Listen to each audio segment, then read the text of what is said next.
부모라면 누구나 이런 마음이 있습니다. 내가 떠난 뒤에도 이 아이만은 잘 살았으면. 평생을 자식 위해 살아왔습니다. 좋은 것은 다 주고 싶고 나쁜 것은 다 막아주고 싶습니다. 하지만 부처님 말씀에 따르면 부모의 사랑이 오히려 자식의 인생을 막는 경우도 있다고 하셨습니다. 오늘은 부모가 죽어서도 자식에게 주면 안 되는 3가지 업에 대해 말씀드리겠습니다. 특히 3번째는 많은 분들이 모르고 계신 내용입니다. 이 영상 끝까지 들으셔야만 그 의미를 온전히 이해하실 수 있습니다. 이 이야기는 자식을 탓하는 이야기도 부모를 나무라는 이야기도 아닙니다. 지금까지 애써 살아온 부모님들을 위로하기 위한 이야기입니다. 마지막에 들려드릴 한 어머니의 변화는 어쩌면 여러분의 마음을 움직일 수도 있습니다. 끝까지 함께 해주십시오. 이 영상이 여러분께 위로가 된다면 구독과 좋아요 부탁드립니다. 작은 클릭 하나가 여러분의 선업이 되고 그 선업이 자녀에게 복으로 돌아갈 것입니다. 최영자 75. 그녀는 평생 아들만 바라보며 살았습니다. 남편이 일찍 세상을 떠난 후 영자는 홀로 아들 하나를 키웠습니다. 시장에서 옷을 팔며 새벽부터 밤까지 일했습니다. 손에는 굳은 살이 박혔고 허리는 구부정해졌습니다. 남편 없이 홀로 일을 하며 자식을 키운다는 게 보통 힘든 일이 아니었습니다. 그렇지만 남들 보기에 모자람 없이 준호를 키우기 위해 이를 악물었습니다.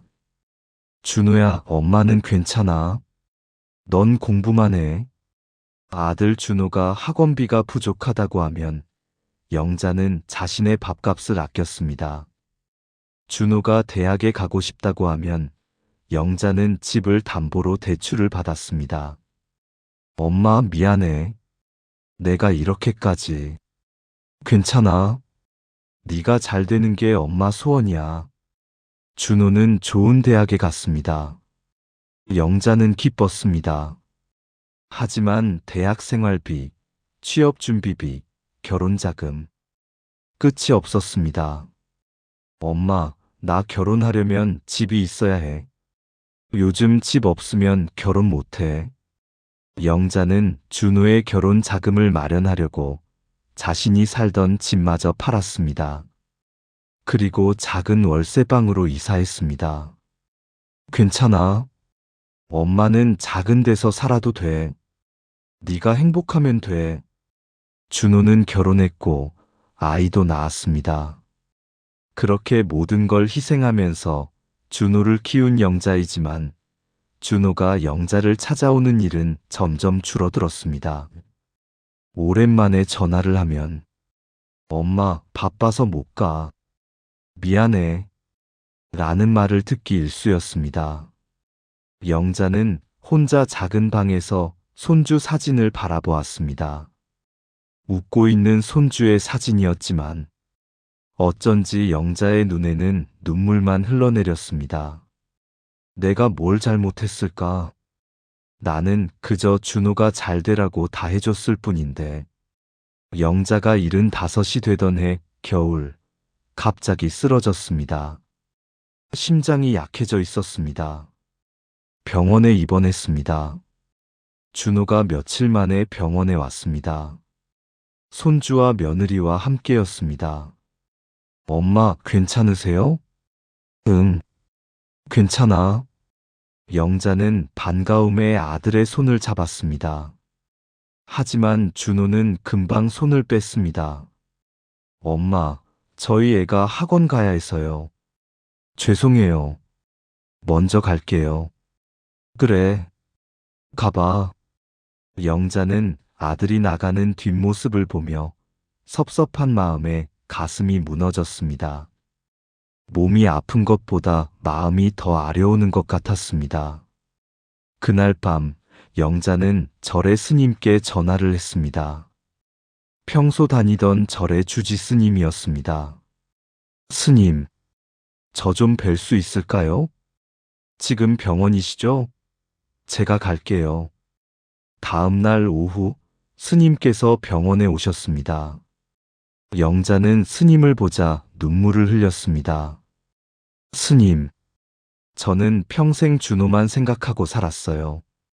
제가 고생해서라도 준호는 편하게 살았으면 했어요. 스님은 조용히 영자의 손을 잡아주셨습니다. 근데 준호가 저를 안 찾아요. 전화도 안 하고. 저는 뭘 잘못한 걸까요? 보살님, 잘못하신 게 없습니다. 그럼 왜 준호가? 보살님께서 준호에게 너무 많이 주셨습니다. 영자는 이해할 수 없다는 표정을 지었습니다. 많이 줘서 잘못입니까? 많이 주신 게 문제가 아닙니다. 대신 살아주려 하신 게 문제입니다. 스님은 창밖을 보며 말씀하셨습니다. 보살님, 내가 대신 고생하면 되지. 저 아이 인생은 내가 책임져야지. 이렇게 생각하셨죠? 영자는 고개를 끄덕였습니다. 네. 제가 고생하면 준호는 편할 줄 알았어요. 하지만 불교에서는 각자의 인생에는 각자의 업과 과제가 있다고 봅니다. 부모가 대신 짊어진 인생은 자식에게는 수행의 기회를 빼앗는 일이 됩니다. 영자는 스님의 말씀을 이해하려 애썼습니다. 자식은 스스로 넘어져 보고 스스로 일어나야 자기 업을 소멸시킬 수 있습니다. 보살님께서 끝까지 대신 살아주셔서 준호는 자립하지 못한 채 업을 미루게 된 것입니다. 그럼 제가 잘못한 건가요? 잘못이 아닙니다. 너무 사랑하신 겁니다. 하지만 놓아주지 못한 사랑이었습니다. 영자는 눈물을 흘렸습니다. 평생 자식 위에 산 것이 잘못이었다니. 스님은 영자의 손을 꽉 쥐셨습니다. 보살님, 준호가 지금 힘든 이유를 아십니까? 스스로 해본 적이 없기 때문입니다. 학원비도, 대학 등록금도, 집도, 모든 것을 엄마가 해결해줬기 때문에 준호는 자기 힘으로 인생을 헤쳐나가는 법을 모릅니다. 아, 그리고 보살님이 떠나시면 준호는 더 힘들어질 것입니다. 의지할 사람이 없어지니까요. 하나부터 열까지 스스로 이루어 본 적이 없으니까요. 스님은 다른 이야기를 들려주셨습니다. 보살님, 제가 아는 선희 보살님 이야기를 들려드리겠습니다. 선희는 영자와 같은 또래였습니다. 역시 홀로 아들을 키웠습니다. 하지만 선희는 달랐습니다. 아들이 학원에 가고 싶다고 했을 때 선희는 말했습니다. 민수야, 엄마가 돈이 많지 않아. 네가 정말 가고 싶으면 네가 아르바이트해서 반은 벌어봐. 엄마가 나머지 반은 낼게. 민수는 처음에는 서운했습니다. 하지만 아르바이트를 시작했습니다. 그리고 학원비를 스스로 벌었습니다. 대학 갈 때도 마찬가지였습니다. 민수야, 엄마가 등록금 전부는 못 돼. 네가 장학금 받아봐. 그리고 아르바이트도 해. 엄마가 부족한 것만 채워줄게.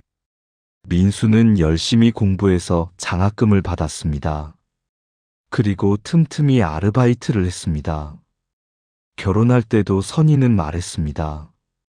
민수야, 집은 네가 모아서 사. 엄마가 조금 보태줄 테니까. 민수는 몇 년 동안 열심히 저축했습니다. 그리고 작은 아파트를 샀습니다. 지금 민수는 40이 되었습니다. 회사에서 인정받고 있고 가정도 화목합니다. 그리고 일주일에 한 번은 어머니를 찾아갑니다. 스스로 노력해서 이루어 본 것이 있기 때문에 누가 알려주지 않아도 자연스럽게 어머니의 노력과 희생도 알 수 있었던 것입니다. 스님은 영자에게 물었습니다. 보살님, 준우에게 이런 말 하신 적 있으십니까? 그건 네가 하기엔 무리야. 너는 그 정도가 안 되잖아. 영자는 깜짝 놀랐습니다. 어떻게 아셨어요? 제가 그런 말 한 적 있어요. 준호가 고등학생일 때였습니다. 의사가 되고 싶다고 했습니다. 엄마, 나 의대 가고 싶어. 영자는 걱정이 됐습니다. 준호의 성적으로는 어려울 것 같았습니다. 그리고 의대는 돈이 너무 많이 들었습니다. 준호야, 그건 너무 무리야. 너는 원래 공부가 그렇게 뛰어나지 않잖아. 다른 거 생각해봐. 준호는 그날 이후 꿈을 접었습니다. 스님은 말씀하셨습니다. 보살님, 말은 업이 됩니다. 특히 부모의 말은 자식에게 씨앗처럼 남습니다. 부처님은 말은 마음의 업이라고 하셨습니다. 제가 준호의 꿈을 꺾은 건가요? 꺾으려고 하신 게 아닙니다. 걱정되어서 하신 말씀이죠. 하지만 부모가 떠난 뒤에도 그 말은 자식 마음 속에서 계속 울립니다. 스님은 계속하셨습니다. 도전 앞에서 주저하게 만들고 자신을 믿지 못하게 만들고 인연을 피하게 합니다. 보살님은 이미 잊으셨는데 준호는 평생 그 말을 안고 삽니다. 영자는 가슴이 무너졌습니다. 자신이 준호에게 그런 상처를 줬다니.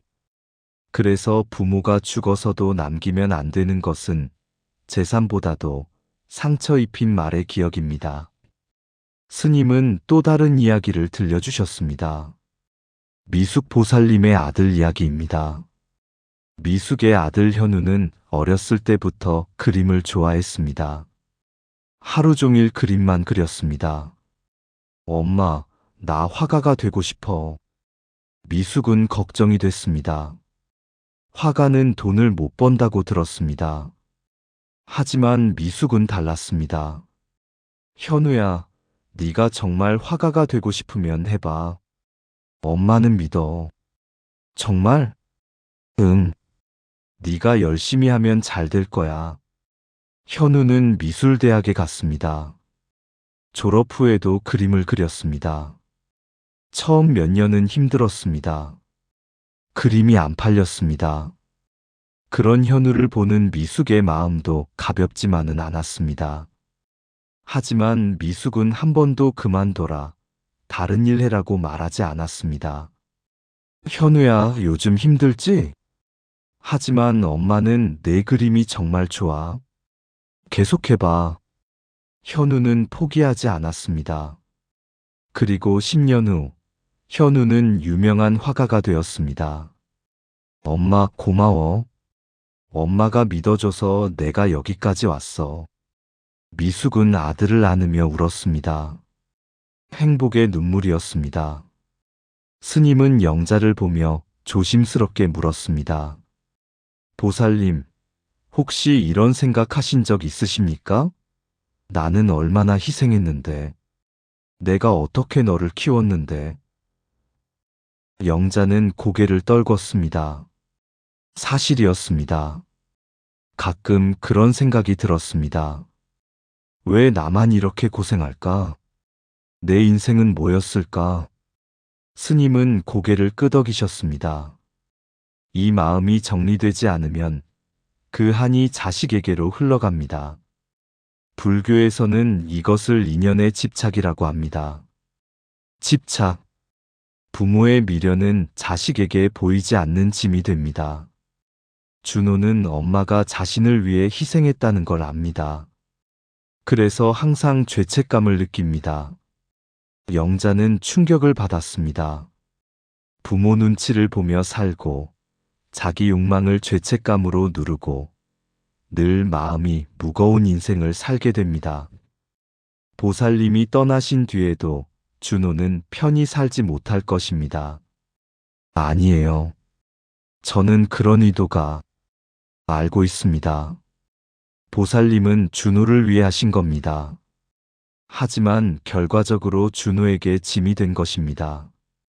스님은 영자의 손을 잡으며 말씀하셨습니다. 보살님, 이제라도 늦지 않았습니다. 세 가지를 내려놓으십시오. 무엇을 내려놓습니까? 첫째, 대신 살아주려는 마음을 내려놓으십시오. 준우에게 이렇게 말하십시오. 이제부터는 내 인생은 네가 살아라. 엄마는 더 이상 대신 살아주지 않겠다. 영자는 눈물을 흘렸습니다. 둘째, 상처 준 말을 치유하십시오. 준우에게 말하십시오. 엄마가 네 꿈을 꺾었구나. 미안하다. 너는 뭐든지 할 수 있어. 셋째, 한과 미련을 내려놓으십시오. 준우에게 말하십시오. 엄마는 너 때문에 희생한 게 아니야. 엄마는 널 사랑해서 기쁘게 한 거야. 그러니 죄책감 갖지 마라. 영자는 울면서 고개를 끄덕였습니다. 그날 저녁 영자는 준우를 불렀습니다. 준우야, 엄마 얘기 좀 들어줄래? 네, 엄마. 준우는 어머니 병상 옆에 앉았습니다. 준우야, 엄마가 미안하다. 갑자기 왜 그러세요? 엄마가 내 인생을 너무 간섭했어. 네가 의사 되고 싶다고 했을 때 안 된다고 한 것. 미안해. 너는 뭐든지 할 수 있어. 준우의 눈에 눈물이 고였습니다. 그리고 엄마가 너 때문에 희생했다고 생각하지 마. 엄마는 널 사랑해서 기쁘게 한 거야. 죄책감 갖지 마. 엄마, 이제부터는 내 인생은 네가 살아. 엄마는 더 이상 간섭하지 않을게. 네가 넘어지면 네가 일어나야 해. 그래야 네가 강해져. 준호는 어머니를 껴안고 울었습니다. 엄마 사랑해요. 그리고 앞으로 더 자주 올게요. 영자는 회복했습니다. 병원에서 퇴원해 작은 방에서 혼자 살았습니다. 하지만 이제는 외롭지 않았습니다. 준호가 일주일에 한 번씩 찾아왔습니다. 손주도 데리고 왔습니다. 할머니, 보고 싶었어요. 할머니도 보고 싶었어. 준호는 변했습니다. 이제는 스스로 결정하고 스스로 책임졌습니다. 회사에서도 인정받기 시작했습니다. 엄마, 제가 이제야 어른이 된 것 같아요. 엄마가 내려놓으셔서 제가 자립할 수 있었어요. 영자는 아들의 손을 잡으며 웃었습니다. 고마워, 준호야. 엄마도 이제야 마음이 편해. 사랑하는 부모님들, 혹시 이 이야기를 들으며 마음이 아프셨다면 이 말씀은 꼭 드리고 싶습니다. 지금까지 자식을 위해 애쓰지 않은 부모는 없습니다. 완벽한 부모는 없고 완벽한 사랑도 없습니다. 불교에서 말하는 가장 큰 공덕은 이것입니다. 자식의 인생을 믿고 자기 인생을 내려놓는 것. 부모가 죽어도 자식에게 주지 말아야 할 세 가지. 첫째, 대신 살아주려는 마음. 둘째, 너는 안 되라는 말의 기억. 셋째, 부모의 한과 미련. 지금 이 순간부터라도 대신 살아주려 하지 말고, 말로 묵지 말고, 미련 대신 축복을 보내주세요. 그것이 부모가 남길 수 있는 가장 맑은 업입니다. 자식은 스스로 넘어지고 스스로 일어나야 합니다. 그래야 자기 업을 소멸하고 강해질 수 있습니다. 부모의 진정한 사랑은 끝까지 함께 가는 것이 아니라 적절한 때에 손을 놓아주는 것입니다. 이 영상이 여러분께 위로가 되었다면 구독과 좋아요 부탁드립니다. 이 가르침이 더 많은 분들께 전해지도록 돕는 선업이 됩니다. 그리고 지금 마음에 가장 큰 바람이 있다면 조용히 댓글로 한 줄로 남겨보셔도 좋겠습니다. 자녀에 대한 마음, 혹은 부모로서의 고민이 있다면 나눠주세요. 여러분 모두 자녀와 함께 행복하시기를 기원합니다. 나무아미타불 관세음보살